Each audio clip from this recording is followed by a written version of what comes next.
our work text. We got this text at 12:15, so 15 minutes into the game, first inning. Ball almost just smoked me and Jerry. It was 2 rows up from us, from Garrett. And it's funny because simultaneously when that happened, I turned to Noah and I was like, I think that's where our seats were. And I was like, that's all I said. And then we got the text immediately. Dez looking up there goes, that's where our seats are. Ding. That text.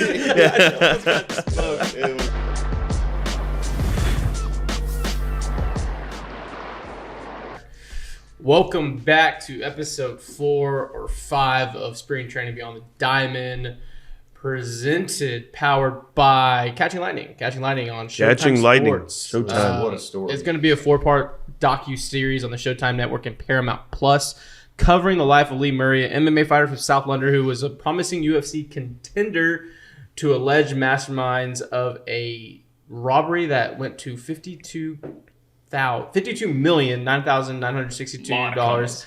There's a lot of comments, and that's equivalent to like $96 million in the United States. Ridiculous. I still don't believe it. That's crazy. Well, wait, did he?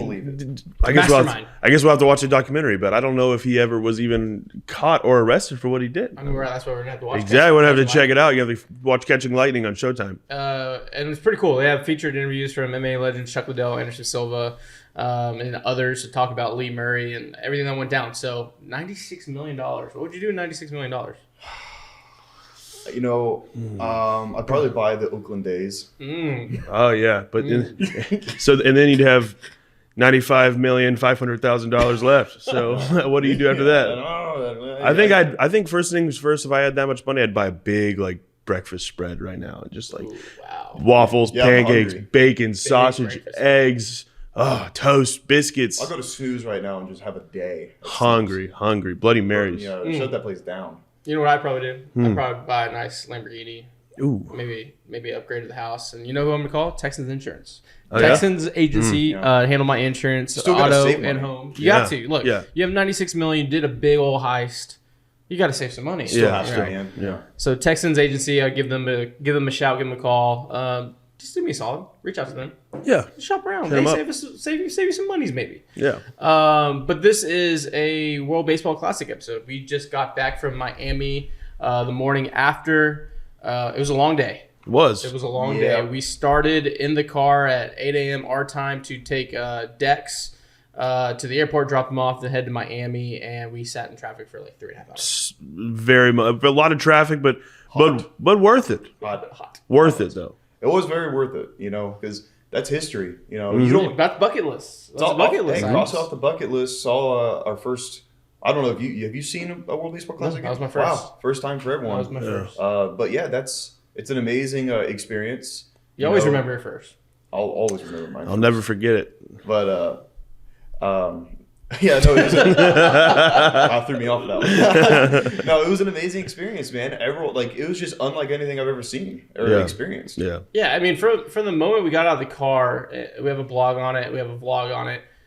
We parked in a lady's front yard. Yeah. And Josh is not with us right now. He had to fly back to Houston. He's coming back tomorrow.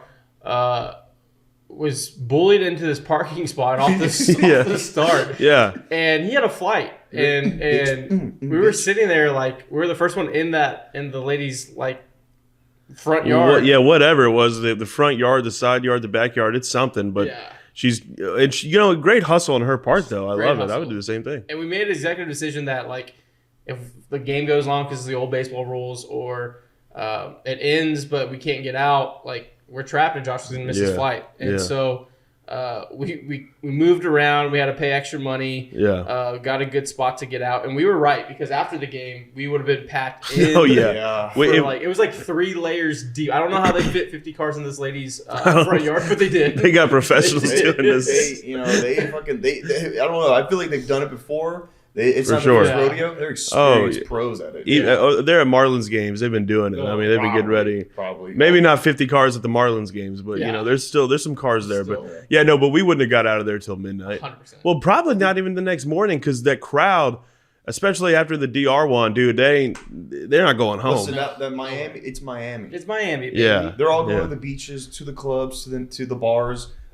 they would have not fucking picked up their cars. We would have been stuck there. Yeah. Which maybe it would have been a good thing. Maybe.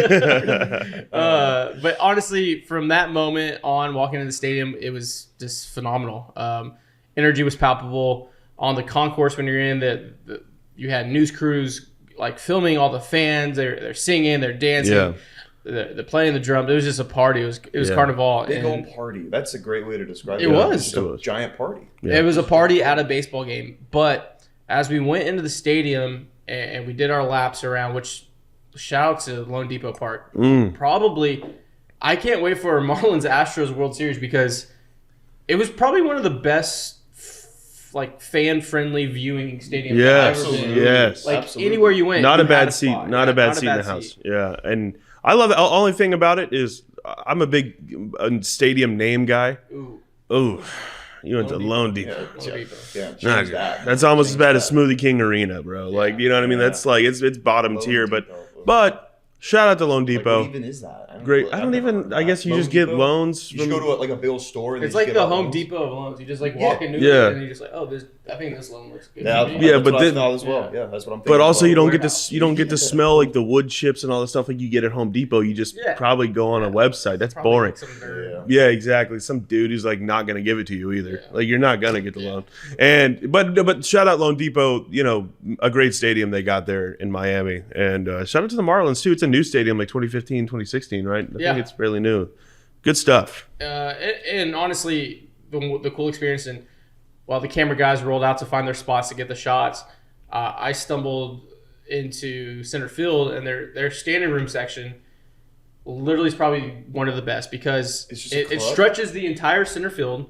There's like 4 bars up there. There's a coffee shop that I got some cafe con leche and some empanadas. Oh man, turned around and I could stand there. The batter's eye is so sick. Yes. Like you know, like bar right there, and it's just a huge balcony where everyone can just hang off the railing. Yeah. In Minute Maid, you can't really do that. Packed in at Minute Maid a little. Yeah. Packed in. Also, like there's a bunch of tables, and if you're like. You don't have it. You're not eating or anything. They're gonna be like, you can't eat at a table. You can't sit at a table. They'll make you move along. Yeah. You know, but it's up there. Batter's eye. You can stand up there, drink, and hang out. I was up there for 4 or so innings, just hanging out, like just having a good time, and stress, not at all. Plenty of room. Great time. And the crowds from the Dominican Republic and Nicaragua, they were great. They were locked in. I've never seen energy like that on a Monday at noon at a baseball game. Yeah, it's crazy, man. Everyone was locked in. Everyone knew what was going on. The wherewithal was high. And it started with Juan Soto digging in. He was batting leadoff. And I have a quote on MLB.com. They were talking about how the Dominican lineup needed a spark. And they put Juan Soto at the leadoff position. He goes, I never like hitting leadoff, Soto said with a smile, but I'll do anything for my country. And I think that resonates. That's a bar. That is a crazy bar. What makes World Baseball Classic great. Like they'll do anything. These players will do anything to represent their country and win these ball games. And so, from that moment when he dug in, the crowd went crazy electric. When Machado was up, literally, he's like the Miguel Cabrera of the Dominican Republic. Like people just stop what they're doing and watch Manny Machado hit. Maybe some dead balls mixed in there because he TT'd on 2 that just died. Yeah. Oh my God, he pissed on 2 balls that I was like, that's gone. And it died right at the warning track. 2 of them. Yeah. And I'm like, and then he finally got a hold of one that actually went out, I believe. But the 2 that he hit that died on the warning track, I was shocked. Yeah, I don't know what's... As soon as off the bat, I went, that's gone. Shit on that. No, in every other, really, in any other situation that should have been gone, I agree. I don't know what's going on. Also, it's like, in the World Baseball Classic, like, why are we doing, why do we have dead balls? Let's get some balls in here that are going to get some pop. Yeah. Make it exciting. It's already exciting. You give them a goal. I'm sorry, but if you give the Dominican Republic Goldilocks balls, they might have 25 tied up on. Oh my God! It'd be run rules every game. Your Aaron Judge balls, dude. They were probably gonna put a 20 pie on your face. Yeah.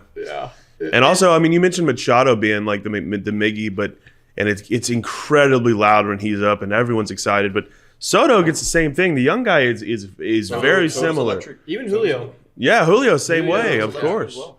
Yeah. Manny almost killed me. Yes, let's dive into that real quick. You know, I'm in the nosebleeds getting vlog stuff like shots, B-roll of the crowd and all that. Because they were still up in the nosebleeds. Oh, they're up there. Party everywhere. Party all around. Party. Sitting up in the nosebleeds of 300s. no way I was gonna get a foul ball. I'm like, I'm fine. I'm not paying attention to that.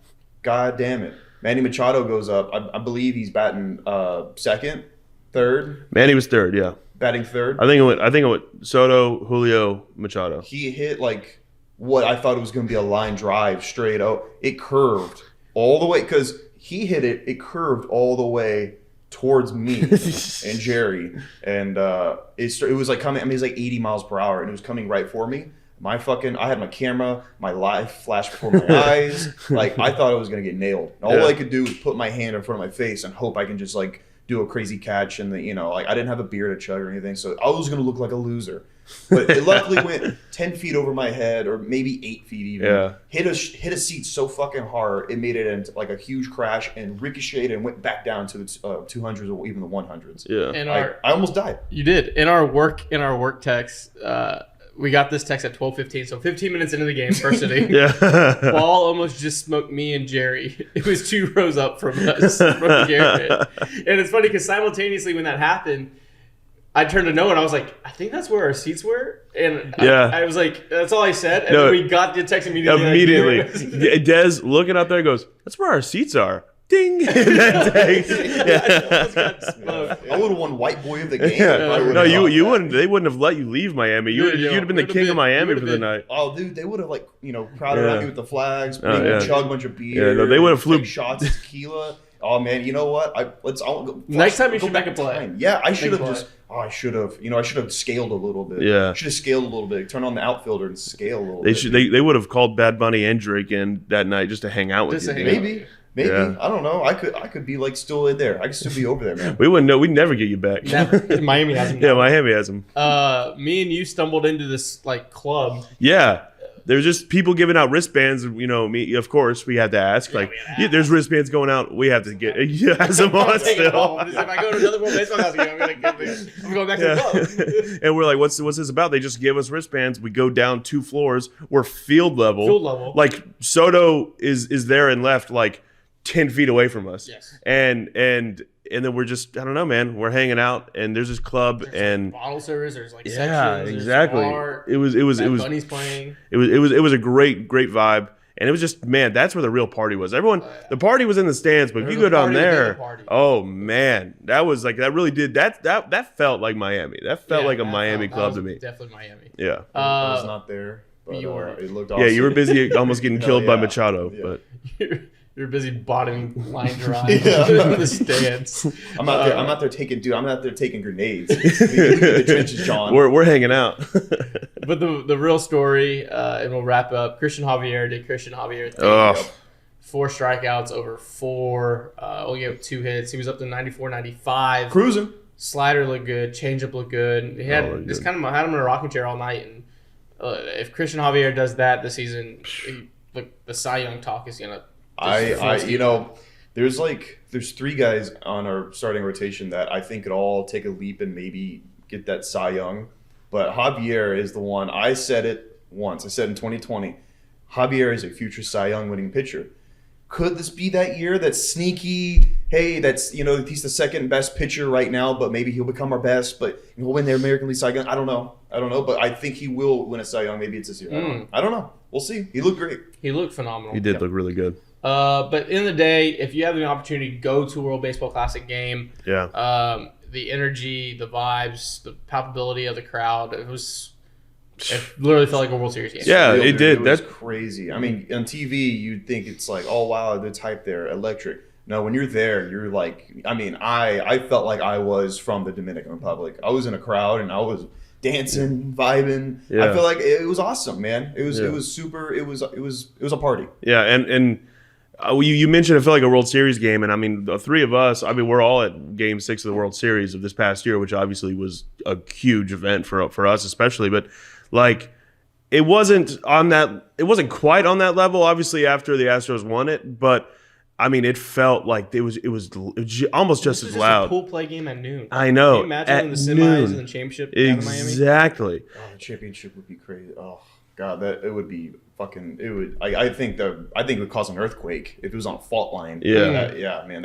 Hopefully it's not in Arizona, dude. Yeah. Hopefully the championship's not in Arizona. Man. But no, that's it for this episode. We're about to head to the game today. The Astros play the Cardinals. They also play the Marlins too in a split squad. So we'll get to see Braggs and Abreu and some of the guys. But remember, Catching Lightning. We'll be talking about it all month. It's a 4-part series. I can't wait. On Unreal Showtime. Story, yeah, I'm still in shock. I mean, like a UFC contender mastermind of $96 million heist. You know, I love a good heist. You know, he got caught obviously, but that's what I would do. I would be like super famous and still be like kind of like a dog like that, because I'm like, oh, no one's gonna expect the up and coming athlete to be a mastermind of heists, Ocean's 12 or anything like that. You're Danny Ocean. You're Danny Ocean by night, and Conor McGregor by day. Francis Ngannou by day. You hit the bags, man. Yeah. You hit the bags in the morning. Like that's what I would do. Imagine if John Jones, that news broke today. I mean, he's the GOAT, obviously, so it's a little different, but still, like one of these top guys. I can't wait for this show. When does it come out? It comes out April 20th, I believe. We'll figure it out. 420. Just Google the show. Yeah. Read about its story, like a little preview. Go into it. I don't know. It's not on here. Okay. It comes out. We'll put it in there. We'll put it in here. Yeah. And then Texans Agency, obviously. Yeah. Call Wayne over there. He'll save you some money on your auto and home insurance today. And just a solid episode, solid game. Yep. Pumped to go check out the boys today at West Palm. Yeah, excited. Ballpark of Palm Beaches. So we're headed there. Any last words? Watch a World Baseball Classic. Watch it. Love you guys.